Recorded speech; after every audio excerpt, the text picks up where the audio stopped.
Masa nak sampai dah ni. Sabar sikit. Lambat lagi ke? I tahu you penat tutup mata. Penatlah tutup mata. Sabar sikit. Dah nak sampai tempat yang you teringin nak pergi. Okay. Okay, you should stop now. Then Boleh buka sekarang Buka ke? sekarang. You rasa ni tempat apa? Oh my god. You rasa ni tempat apa? Gorgeous Clinic. Tempat yang I nak pergi tu ke? Ya, jom. Kita patut pergi Oh sekarang. my god. Kita nak pergi jumpa diorang, kita nak consult and then macam-macam lah kita nak buat. So, lady first. So, ni VIP punya tempat menunggu you. Okay. So, kita tunggu kat sini. Alright. You kan teringin beritahu I yang you nak buat tanda rambut. Tapi kenapa you nak buat? You rambut you dah cantik dah. Bahagian sini lah. Bahagian sini I kurang. Bila I start kalau selfie, I kan suka selfie cantik-cantik. Begini, begitu kan. I nampak sini kosong, sana kosong. Tak suka lah. That's what I nak buat. So, a lot of my friend, diorang datang buat kat sini. Oh. So, I nak buat kat sini. I tak sabar tunggu doktor datang. Apa khabar? Ada just care.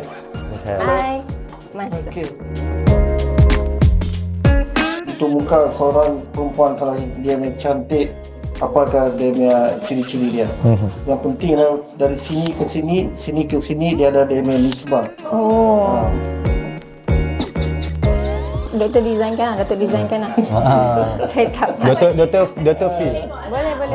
Ini design ni hanya ini ialah melukis. I mean just propose. Memang purpose kita. Propose design. Tapi last design adalah pada hari yang kami nak buat prosedur itu, itulah design yang final design. Okay, sure. So ini adalah propose.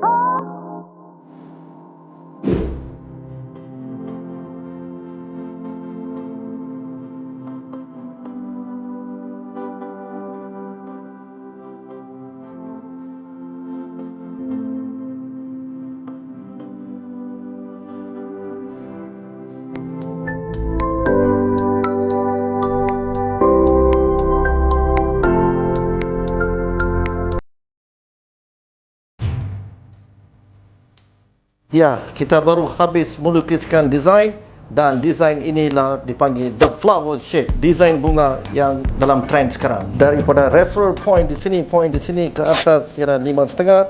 Dari sini kita nak turunkan hairline ini, anterior point ialah 2.5 cm.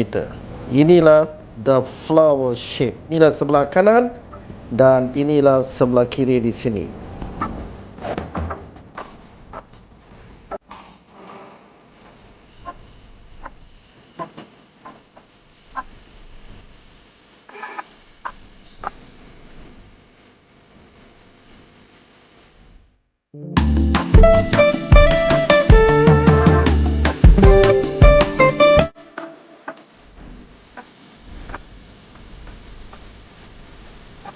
Design yang kedua ialah the love shape.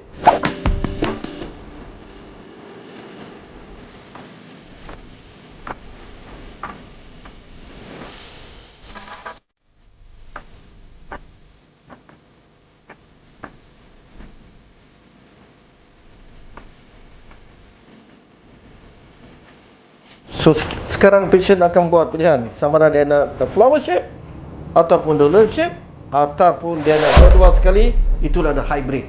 Matlamat dia adalah untuk menurunkan dahi di sini dan tempat yang luas ni kita tanam graf supaya wajah baru itu nampak selari dengan golden ratio dari hairline ke di glabella, dari glabella ke hidung, hidung ke dahu.